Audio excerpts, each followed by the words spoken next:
Okay, so we are now on to our final section of chapter 3, section 3.4. We're going to be doing division as well as exponents. So again, we've been doing whole numbers. We went through the old number systems, base 10 number systems, addition, subtraction. Then we did some multiplication, and now we're on to division. And we'll also add into this the topic of exponents. A lot of what you see here will be familiar. Some of the stuff we've been doing in each of the last couple of chapters. So some of the terminology may sound familiar, but division, as you know, tends to be the hardest, or at least takes the longest to master of all the operations. And so let's dive in and get a quick overview of this section. You'll see or overview and terminology. So again, we'll do a little introductory activity. The introduction, the idea of inverse operations, terms like dividend, divisor, quotient. These next two are really important and probably new to you. The sharing or partitive concept and the measurement or subtractive concept. It's two different ways to think about division. Then we'll look at some models for the division algorithms, like long division. We'll state the division algorithm theorem. We'll look at, again, how to do some mental calculations with division, how to do some approximation with division of quotients, rounding. Again, these sound familiar. Compatible numbers, front-end approximation. We've done those before. But then we get into exponents. We got some terminology with exponents, exponentiation, base and exponent, exponential form, nth power, squared and cubed, square number, and then we'll do the order of operations. And then I've got a concluding, at the end of all that, we'll do a little concluding challenge problem. I should even add that into the bulleted list here. So challenge problem. All right, so let's talk about division. Yes, those are dump trucks. One being they're both toy dump trucks, one being the larger Tonka truck. And then the little one inside is like a little matchbox pickup. And the idea here is that one's obviously a lot bigger than the other, but the Tonka, the big one, has a capacity. If you're going to fill it with sand and measure the grams of sand, so the big one could fit about 12,160 grams of sand in it. And the little fella here, right, this matchbox, that can only fit about 20 grams of sand. And so we can determine the number of matchbox loads of sand it requires to equal one Tonka truck load by dividing 1,200 or 12,160 by 20. Division helps us answer that question. And the answer to that, if you're curious, is 608. What does that mean then? The matchbox pickup, this one, you'd have to fill it 608 times in order to equal one load of the big one. Okay, so that just kind of frames our conversation here. The division operation is used to compare the sizes, right? So one of the uses of division is to compare sizes. There are different things that division can be used for, but that's one of the things. The load weight of the smaller truck times 608 equals the load weight of the larger truck. And notice how I even use that in terms of multiplication, right? The load of the small one times 608, so that 20 times 608 is going to equal the load weight of the larger truck. Multiplication and division, they're sort of, they're connected, okay? And so that's actually going to help us start this conversation with our first definition. And so we have to explore these formal definitions of operations. And so again, I even recommend you pause and you just think about this and try to make sense of it first.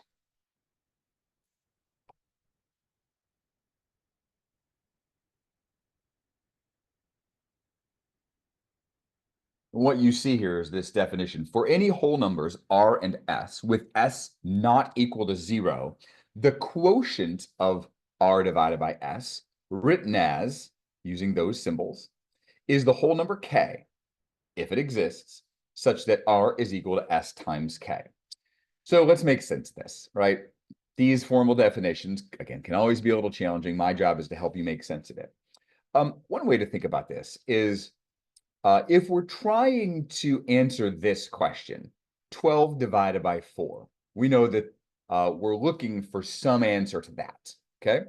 So if you're trying to look for a solution to a division problem, and we call this the quotient,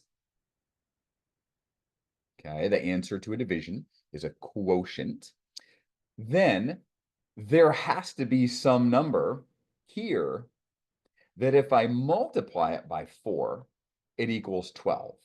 It's working it backwards, right? It's taking this and it's working it back the other way, okay? And so again, that's what, when we use that word, that K, right? The quotient is this, right? So this is the thing we're looking for. What is that number K so that K times 4 is equal to 12? We know that that is 3. We know that 3 times 4 is equal to 12. So then that means 12 divided by 4 is equal to 3. Okay, so we define division in terms of multiplication. Okay, so just for a little practice thinking about it like that, I know you can answer these questions, but I want you to think about it in terms of what we just framed. Okay, so just these two. So 18 divided by 3, and the second one is 56 divided by 7. So take a moment and just try to think through those divisions, but in terms of multiplication. So what you might have noticed or thought of when you did those was that, okay, I'm trying to get some solutions to these. I want to know the quotient. So that means that this number that I'm looking for multiplied by 3 has to equal 18. And so the number I'm looking for there is 6. Okay, so we're just making a connection between the idea of division and multiplication. Same thing for the next one. The number we're looking for, if I multiply it by 7, that's going to equal 56. Well, 8 times 7 is 56. Why is this important? Children often learn their multiplication facts, the table that we've looked at in a previous video, they often learn those first. And so if we can connect division to something that they already know how to do, then it helps them arrive at that, right? Learning is all about connecting the new information to some piece of prior knowledge. What do we already know how to do? And so those examples that we just talked about explain and show why multiplication and division are inverse operations. We've used that term before, right? So multiplication and division are inverse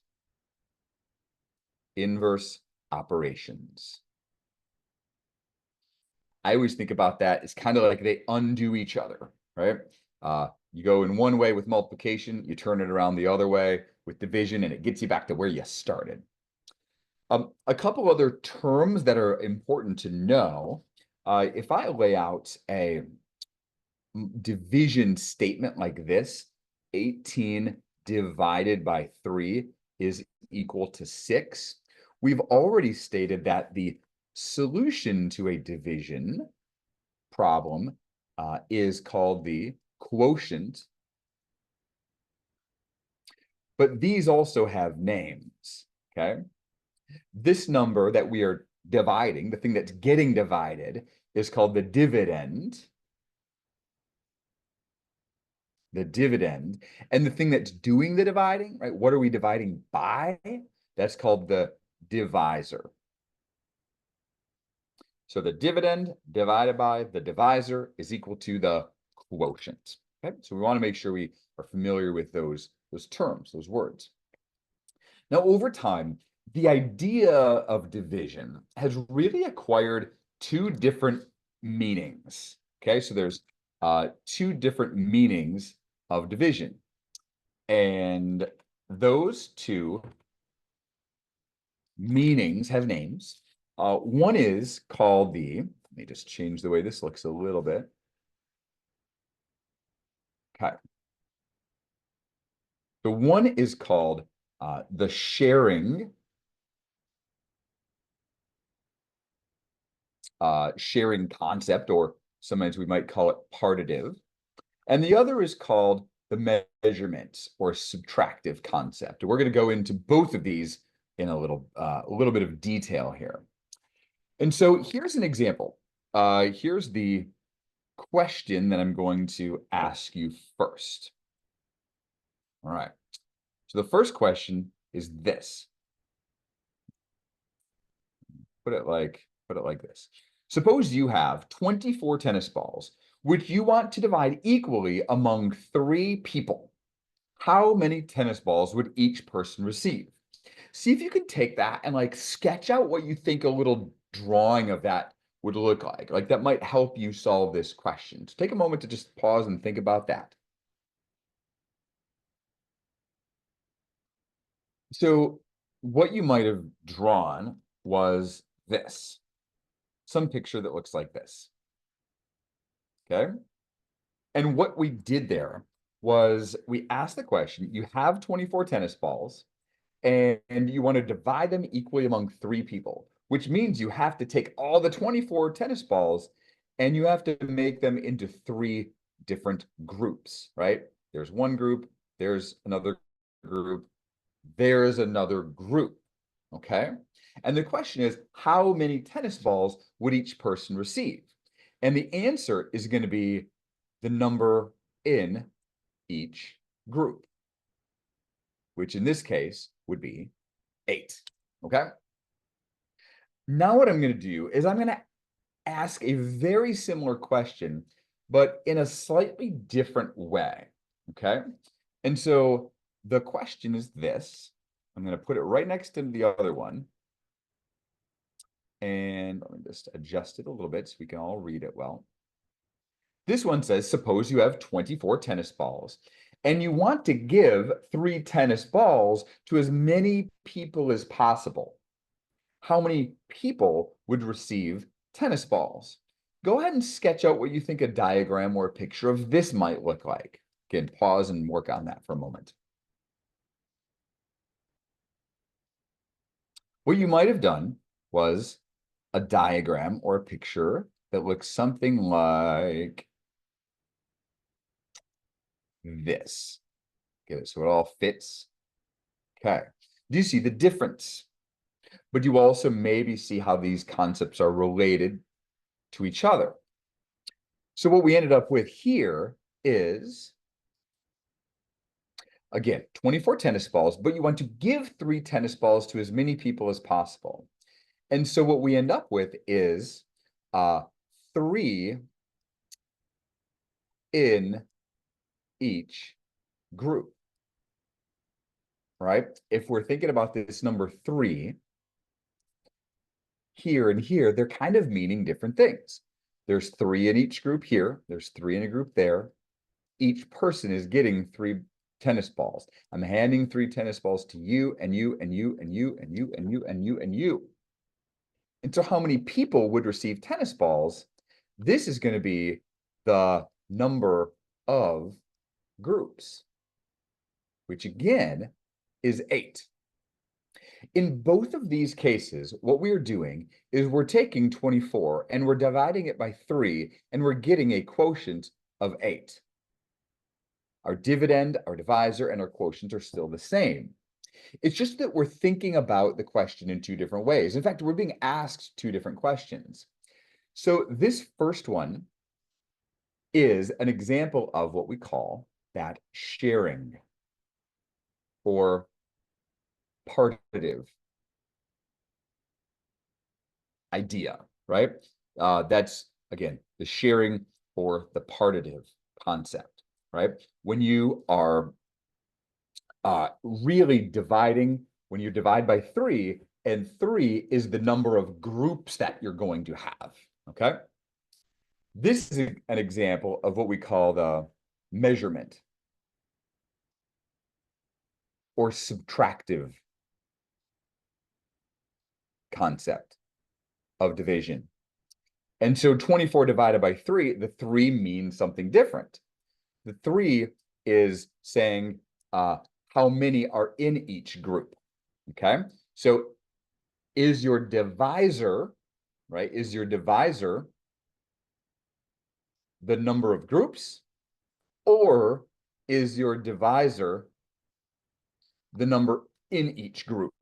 It's going to take you a minute to like really sort of maybe pause and let that sink in, and jot any other notes that sort of help you make sense of this, okay? Because again, you can see how those two concepts are related, but the drawings are very, very similar, okay? So again, we got the sharing concept and the measurement concept. One way that you might even be able to help yourself with that, this is called the measurement or subtractive, right? So imagine starting with 24 balls in a basket, right? And you're like, okay, person A comes up to me and I hand them 3 tennis balls. I've subtracted 3 balls from my basket, right? And then the next person comes up and I give them 3 more. So I've subtracted another 3 balls, right? So we're subtracting this, and we keep subtracting groups of 3 until we've used all of the tennis balls. And then we count how many groups we had, okay? That's a way that I think is beneficial for remembering what these are. So why is this important? Why are we doing this again? Well, we always go back to what the Common Core and the National Council of Teachers of Mathematics have to say about these ideas. And this is what they have to say about division. And so again, interpret whole numbers. This is by the end of grade 1, okay? I'm talking on 6, 7 years old.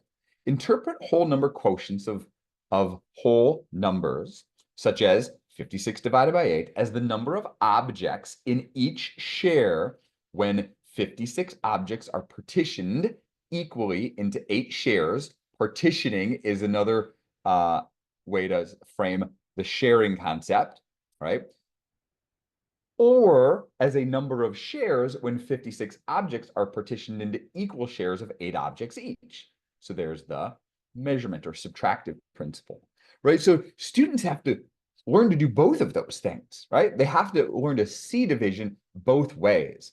I always hear students, even adult students, talk about frustration or struggling with story problems, right? And that's where it comes from often, because that's what it comes down to. Can I understand what operation I'm supposed to do in this scenario? If it's division, I have to be able to see how they represent it, how division can be represented a couple different ways. So just to test yourself, go ahead and pause. And what I want you to try to do is make up 2 questions like we just did with the tennis ball exercise, each involving the quotient of 15 divided by 5. And one question should be phrased so that it leads to the sharing or partitive concept, and the other so that it leads to the measurement or subtractive concept. Go ahead and pause and see if you can write a couple questions that are phrased to do that. So hopefully you took a few moments to try that. Maybe you even went back and had to rewatch the video or read your definitions. But here's what I came up with, a couple different examples. And maybe yours are, I'm sure yours are different, but this is the idea, okay? An example. For the sharing partitive concept, Emma has 15 marbles, and she wants to share them equally among 5 friends. How many marbles does each friend get? Okay, so again, think about what we're doing there. We are doing 15 marbles divided by 5. And what we're looking for is, what is this divisor telling us? What is it representing, right? And this is going to be, in this first case, the number of groups. How many groups are there? There's 5 friends, right? So we know that we have to separate those 15 marbles into 5 different groups, right? 5 equal groups. For the measuring one, I said Liam has 15 apples and puts them into baskets. Doesn't say how many baskets, but puts them into baskets with 5 apples in each basket. We're doing 15 divided by 5 again. How many baskets does he fill? So here, the divisor is not telling us how many groups there are, how many baskets. It's telling us the number in each group. Okay, so that's the difference. Again, this problem one emphasizes the repeated subtraction, right? 15 minus 5, minus 5, minus 5. Seeing how many times 5 fits into 15. So the last thing I want to do to end this video, the introductory activity, kind of save for the end here, because we're not actually going to talk about it in this video. We're going to come back to this at the end. But what I want you to do is, once you get done with this video, do this. This is one of my favorite little number games. There's a reason that we're going to do this. And maybe you've seen something like this. Often it's referred to as the 4 fours. It says using exactly 4 fours and only addition, subtraction, multiplication, and division, write an expression that equals each of the numbers from 1 to 10. You do not have to use all the operations in each problem, and numbers such as 4 with an exponent of 4 or 44 are permitted, right? They would just use 2 of the 4s. To give you an example of what I mean by that is, let's pretend we were going to try to use 4 fours to come up with the number 0. There are lots of different ways you could do this. I could do 4 plus 4 minus 4 minus 4. If I evaluated that, that equals 0. Another way you could do it would be 44 minus 44. We're using 4 fours. I'm using it in the terms of 44, and then I'm subtracting. And so again, you don't have to use all of the operations. You can use whichever ones you want. But see if you can do that for each of the numbers 1 through 10, and then hold on to that, because we're going to revisit that in a later video.